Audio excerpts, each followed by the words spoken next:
ಹೋಟೆಲಲ್ಲಿ ಸಿಗುವಂತಹ ತಿಂಡಿಯನ್ನು ಗರಿ ಅಥವಾ ಕ್ರಿಸ್ಪಿ ಬೇಬಿ ಕಾರ್ನನ್ನು ತುಂಬಾ ಕಮ್ಮಿ ಖರ್ಚಲ್ಲಿ ತುಂಬಾ ರುಚಿಯಾಗಿ ತುಂಬಾ ಸುಲಭವಾಗಿ ಮನೆಯಲ್ಲೇ ಮಾಡಬೇಕಾ? ಹಾಗಾದರೆ ಈ ವಿಡಿಯೋನ ಒಂಚೂರು ಸ್ಕಿಪ್ ಮಾಡದೆ ಪೂರ್ತಿಯಾಗಿ ನೋಡಿ, ಒಂದ್ಸರಿ ಖಂಡಿತವಾಗ್ಲೂ ಟ್ರೈ ಮಾಡಿ. ಹಲೋ, ನಮಸ್ಕಾರ ಎಲ್ರಿಗೂ, ಹೇಗಿದ್ರಲ್ಲ? ಮಕ್ಕಳಿಗೆ ಈಗ ಪರೀಕ್ಷೆ ಮುಗಿದು ರಜೆ ಸಿಗ್ಲಿಕ್ಕೆ ಆಯಿತು. ಮಕ್ಕಳು ಮನೆಯಲ್ಲಿದ್ದರೆ ಏನಾದರೂ ತಿಂಡಿ ಮಾಡಿ ಕೊಡಿ ಅಂತ ನಿಮಗೆ ಡಿಮಾಂಡ್ ಮಾಡೋದು ಇನ್ನೂ ಶುರುವಾಗುತ್ತೆ. ದಿನಾನು ಬೇರೆ ಬೇರೆ ಥರದ್ದು ಏನಾದರೂ ಮಾಡಬೇಕು ಅಂತಿದ್ರೆ ಒಂದು ಸರಿ ನೀವು ನಾನು ಇವತ್ತು ಹೇಳುವಂಥ ರೆಸಿಪಿನ ಟ್ರೈ ಮಾಡಿ. ಖಂಡಿತವಾಗ್ಲೂ ತುಂಬ ಇಷ್ಟ ಆಗುತ್ತೆ ನಿಮಗೆ. ಇದು ಎಂತ ಅಂತಂದರೆ ಮಾಡಲಿಕ್ಕೆ ತುಂಬ ಸುಲಭ. ಇದನ್ನ ಮತ್ತು ಬೇಬಿ ಕಾರ್ನ್ ಅಥವಾ ಈ ಜೋಳ ಇರುತ್ತಲ್ವ ಅದರಿಂದ ಮಾಡುವಂಥದ್ದು.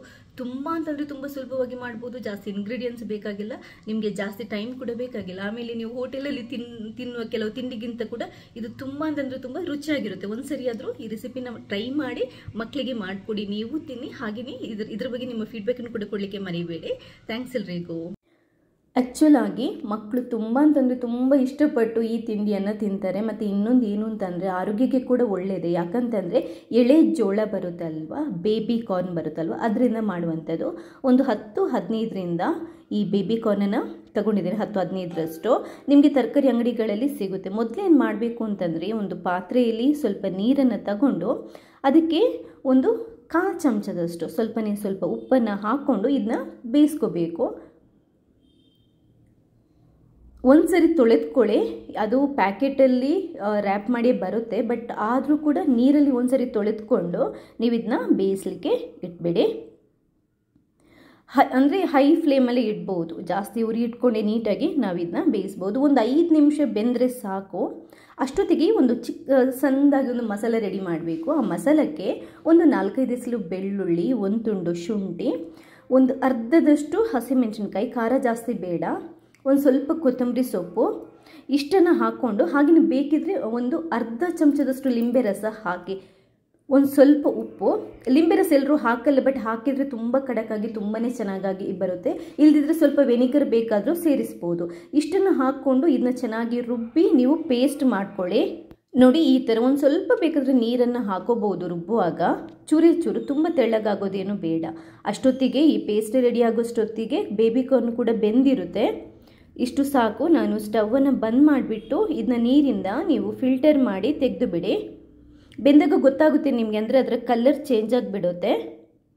ಇವಾಗ ನಾನು ಇದನ್ನ ಸ್ಟವನ್ನು ಬಂದ್ ಮಾಡಿ ಕೆಳಗಡೆ ಇಳಿಸಿ ಆದ ನಂತರ ಇದನ್ನ ತೆಗೆದ್ಬಿಟ್ಟು ಒಂದು ತಟ್ಟೆಗೆ ಹಾಕ್ಕೊಳ್ಳಿ. ಯಾಕಂತಂದರೆ ಇದೊಂದು ಸ್ವಲ್ಪ ತಣ್ಣಗಾದ ನಂತರ ನಾವಿದನ್ನ ಕಟ್ ಮಾಡ್ಕೊಳ್ಳೋದಿರುತ್ತೆ.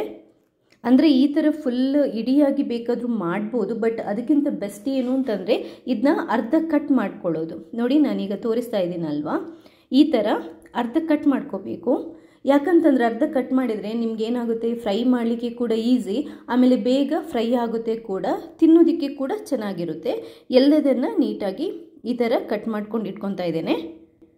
ಈಗ ಏನು ಅಂತಂದರೆ ಇದನ್ನ ಒಂದು ತಟ್ಟೆಗೆ ಹಾಕ್ಕೊಳ್ಳಿ. ಅದಾದ ನಂತರ ನಾವು ಮಸಾಲೆ ರೆಡಿ ಮಾಡಿಟ್ಟಿದ್ವಲ್ವ ಅದನ್ನ ಹಾಕಿಬಿಟ್ಟು ಒಂಚೂರು ಮಿಕ್ಸ್ ಮಾಡ್ಕೊಂಡು ಏನು ಅಂತಂದರೆ ಒಂದು 5 ನಿಮಿಷ ಮ್ಯಾರಿನೇಟ್ ಆಗಲಿಕ್ಕೆ ಬಿಟ್ಟರೆ ಸಾಕು. ಯಾಕಂತಂದರೆ ಆ ಖಾರ ಮತ್ತು ಉಪ್ಪೆಲ್ಲ ಇದೆಯಲ್ವ ಅದು ಚೆನ್ನಾಗಿ ಇಳ್ಕೊಳ್ಳುತ್ತೆ ಅಂತ ಅಷ್ಟೇ. ಒಂದು 5-10 ನಿಮಿಷ ಇದನ್ನ ಹೀಗೇ ಬಿಟ್ಬಿಡೋಣ. ಅಷ್ಟೊತ್ತಿಗೆ ಇದನ್ನ ಫ್ರೈ ಮಾಡೋದಕ್ಕೆ ಒಂದು ಮಸಾಲ ಬೇಕಾಗುತ್ತೆ, ಅದನ್ನ ರೆಡಿ ಮಾಡ್ಕೊಳ್ಳೋಣ. ಒಂದು ತಟ್ಟೆ ತಗೊಳ್ಳಿ. ತಟ್ಟೆಗೆ ಒಂದು 2 ಚಮಚದಷ್ಟು ಮೈದಾ ಹಿಟ್ಟನ್ನು ಹಾಕೊತಾ ಇದ್ದೇನೆ. ಹಾಗೆಯೇ 2 ಚಮಚದಷ್ಟು ಅಕ್ಕಿ ಹಿಟ್ಟನ್ನು ಕೂಡ ಹಾಕೊತಾ ಇದ್ದೇನೆ. ಒಂದು 2 ಚಮಚದಷ್ಟು ಕಡಲೆ ಹಿಟ್ಟು, ಎಲ್ಲ ಸಮ ಪ್ರಮಾಣದಲ್ಲಿ. 1 ಚಮಚದಷ್ಟು ಸೂಜಿ ರವೆ ಅಥವಾ ರವೆ ಯಾವುದಾದ್ರೂ ಬೇಕಾದರೂ ಹಾಕೋಬಹುದು. ರವೆ ಎಲ್ಲ ಹಾಕಿದರೆ ಸ್ವಲ್ಪ ಗರಿ ಬರುತ್ತೆ. ಈಗ ಒಂದು 1/4 ಚಮಚದಷ್ಟು ಖಾರ ಪುಡಿ, 1/4 ಚಮಚದಷ್ಟು ನೀವು ಸಾಂಬಾರು ಪುಡಿ ಯಾವುದಾದ್ರೂ ಬೇಕಾದರೂ ಹಾಕ್ಕೊಳ್ಳಿ, 1/4 ಚಮಚದಷ್ಟು ಗರಂ ಮಸಾಲ ಪುಡಿ, ಮತ್ತೊಂದು 1/4 ಚಮಚದಷ್ಟು ಟೇಸ್ಟಿಂಗ್ ಪುಡಿ, 1/4 ಚಮಚದಷ್ಟು ಉಪ್ಪನ್ನು ಹಾಕೊತಾ ಇದ್ದೇನೆ. ಟೇಸ್ಟಿಂಗ್ ಪುಡಿ ಇದು ನಾನು ಮನೆಯಲ್ಲೇ ಮಾಡಿರುವಂಥದ್ದು, ಹೊರಗಡೆ ಇದು ಕೆಮಿಕಲ್ ಎಲ್ಲ ಹಾಕಿ ಸಿಗುತ್ತಲ್ಲ ಆ ಥರದ್ದಲ್ಲ.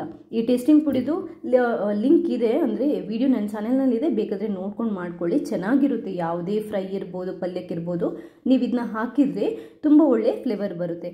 ಇದೆಲ್ಲ ಹಾಕಿಬಿಟ್ಟು ಒಂದ್ಸರಿ ಮಿಕ್ಸ್ ಮಾಡಿಕೊಂಡು ಇವಾಗ ಏನು ಮಾಡಿ ಅಂತಂದರೆ ಈ ಬೇಬಿ ಕಾರ್ನ್ ಇದೆಯಲ್ವ ಅದನ್ನ ಹಾಕಿಬಿಟ್ಟು ನೀಟಾಗಿ ಕೈಯಿಂದ ಒಂದ್ಸರಿ ಮಿಕ್ಸ್ ಮಾಡ್ಕೊಳ್ಳಿ. ಕೈಯಿಂದ ಒಂದ್ಸರಿ ಮಸಾಲೆ ಎಲ್ಲ ಕರೆಕ್ಟಾಗಿ ಮಿಕ್ಸ್ ಆದ ನಂತರ ಸ್ವಲ್ಪ ಸ್ವಲ್ಪನೇ ನೀರನ್ನು ಹಾಕ್ಕೊಂಡು ಮತ್ತೆ ನೋಡಿ ನೀವು ಕೈಯಿಂದ ಮಿಕ್ಸ್ ಮಾಡಿಕೊಂಡು ಈ ಥರ ರೆಡಿ ಮಾಡಿ ಇಟ್ಕೋಬೇಕಾಗುತ್ತೆ. ನೋಡಿ ಹೀಗೆ ಮಸಾಲ ಎಲ್ಲ ಕರೆಕ್ಟಾಗಿ ಕೋಟ್ ಆಗಲಿ. ಇವಾಗೇನು ಅಂತಂದರೆ ಎಣ್ಣೆನ ಬಿಸಿ ಮಾಡಲಿಕ್ಕೆ ಇಟ್ಟಿದ್ದೇನೆ. ನಾನು ಕೊಕೊನಟ್ ಆಯಿಲಲ್ಲಿ ತಿಂಡಿನ ಫ್ರೈ ಮಾಡೋದು. ಕೊಕೊನಟ್ ಆಯಿಲ್ ಆರೋಗ್ಯಕ್ಕೆ ಕೆಟ್ಟದಲ್ಲ, ತುಂಬಾ ಒಳ್ಳೆಯದು. ಎಣ್ಣೆ ಮೀಡಿಯಮ್ ಉರಿ ಇಟ್ಕೊಂಡು ಚೆನ್ನಾಗಿ ಕಾದ ನಂತರನೇ ಇದನ್ನ ನಾವು ಒಂದೊಂದಾಗಿ ಬಿಡಿಸ್ಕೊಂಡು ಹಾಕೋಬೇಕಾಗುತ್ತೆ. ಒಂದೇ ಸರಿ ಎಲ್ಲದನ್ನು ಸುರಿದ್ಕೋಬೇಡಿ, ಒಂದೊಂದನ್ನೇ ಬಿಡಿಸ್ಕೊಂಡು ಹಾಕ್ಕೊಳ್ಳಿ. ಒಂದು ಸ್ವಲ್ಪ ಹಾಕಿ ಆದ ನಂತರ ನೀವು ಇಮಿಡಿಯೇಟಾಗಿ ಸೌಟ್ ಹಾಕಿ ಅದನ್ನ ಮಗುಚಕ್ಕೆ ಹೋಗಬೇಡಿ. ಒಂದು 2-3 ನಿಮಿಷ ಮೀಡಿಯಮ್ ಉರಿಯಲ್ಲಿ ಅಥವಾ ಅದಕ್ಕಿಂತ ಕೂಡ ಸ್ವಲ್ಪ ಕಮ್ಮಿ ಉರಿಯಲ್ಲಿ ಇದನ್ನ ಫ್ರೈ ಆಗಲಿಕ್ಕೆ ಬಿಡಬೇಕು. ಇಮ್ಮಿಡಿಯೇಟಾಗಿ ಎಣ್ಣೆಗೆ ಹಾಕಿ ತಕ್ಷಣ ನೀವು ಸೌಟ್ ಹಾಕಿ ಮಗುಚಕ್ಕೆ ಹೋದರೆ ಅದರ ಮಸಾಲೆ ಇರುತ್ತಲ್ವ ಅದು ಬಿಟ್ಕೊಳ್ಳುತ್ತೆ. ಆದ್ದರಿಂದ ಫಸ್ಟ್ ಮಸಾಲೆ ಅಂಟ್ಕೋಬೇಕು ಚೆನ್ನಾಗಿ ಆಯಿಲಲ್ಲಿ. ಅದರಿಂದ ಸ್ವಲ್ಪ ಹೊತ್ತು ಹಾಗೆ ನೀವು ಕೈ ಆಡಿಸೋದೇರಿ. ಅದಾದ ನಂತರ ನೀವು ಮಗಿಸ್ಕೋಬಹುದು. ನೋಡಿ ಮೀಡಿಯಮ್ ಉರಿ ಇಟ್ಕೊಂಡೆ ಚೆನ್ನಾಗಿ ಫ್ರೈ ಮಾಡ್ಕೊಳ್ಳಿ. ಅದು ಗರಿ ಗರಿ ಆಗಬೇಕು. ಒಂದು 5-6-7 ನಿಮಿಷ ಆದರೂ ನಾವು ಇದನ್ನ ಫ್ರೈ ಮಾಡಬೇಕು. ಯಾಕಂತಂದರೆ ಚೆನ್ನಾಗಿ ಗರಿ ಗರಿ ಆದ್ರೇ ತಿನ್ನೋದಕ್ಕೆ ಚೆನ್ನಾಗಿರೋದು. ಹಾಗಂತ ಕರಟಿಸಬೇಡಿ. ಜಾಸ್ತಿ ಉರಿ ಇಟ್ಕೊಂಡು ನೀವು ಫ್ರೈ ಮಾಡಲಿಕ್ಕೆ ಹೋದರೆ ಕರಟುತ್ತೆ. ಮೀಡಿಯಮ್ ಉರಿ ಇಟ್ಕೊಂಡು ನೀಟಾಗಿ ಫ್ರೈ ಮಾಡ್ಕೊಳ್ಳಿ. ಒಳ್ಳೆ ಕ್ರಿಸ್ಪಿ ಆದಾಗ ನಿಮಗೆ ಗೊತ್ತಾಗುತ್ತೆ, ಒಳ್ಳೆ ಆರೋಮನೂ ಬರುತ್ತೆ. ನಿಮಗೆ ಒಂದ್ಸರಿ ಇದು ರೆಡಿ ಆಯಿತು ಅಂತ ಅನಿಸಿದಾಗ ನೀವು ಇದನ್ನ ತೆಗೆದು ಒಂದು ಪಾತ್ರೆಗೆ ಅಥವಾ ಒಂದು ಬಟ್ಟಲಿಗೆ ಟಿಶ್ಯೂ ಪೇಪರ್ ಹಾಕಿ ಅದರ ಮೇಲೆ ಹಾಕ್ಕೊಳ್ಳಿ. ಯಾಕಂತಂದರೆ ಅದರಲ್ಲಿ ಜಾಸ್ತಿ ಇರುವಂತಹ ಆಯಿಲ್ ಇದೆಯಲ್ವ, ಎಣ್ಣೆ ಇದೆಯಲ್ವ, ಅದು ಟಿಶ್ಯೂ ಪೇಪರಲ್ಲಿ ಬಿಟ್ಕೊಳ್ಳುತ್ತೆ. ಆದ್ದರಿಂದ ನೋಡಿ ಇಷ್ಟೇ, ಎಷ್ಟು ಸುಲಭವಾಗಿ ಎಷ್ಟು ರುಚಿಯಾಗಿರುವಂತಹ ಗರಿಗರಿ ಆಗಿರುವಂತಹ ಒಂದು ತಿಂಡಿಯನ್ನು ರೆಡಿ ಮಾಡಿದ್ವಿ ಅಂತ. ಇದಕ್ಕೆ ಏನು ಬೇಕಾಗಿಲ್ಲ, ನಾವು ಸಾಸಲ್ಲಿ ತಿಂದರೆ ಸಾಕು. ಸೂಪರ್ ಅಂತಂದರೆ ಸೂಪರ್ ಆಗಿರುತ್ತೆ, ತುಂಬ ಚೆನ್ನಾಗಿರುತ್ತೆ. ಟೀ ಟೈಮಿಗೂ ಬೆಸ್ಟ್ ಸ್ನ್ಯಾಕ್ಸ್. ಹಾಗೆಯೇ ಮಕ್ಕಳು ಕೂಡ ತುಂಬ ಇಷ್ಟಪಟ್ಟು ತಿಂತಾರೆ.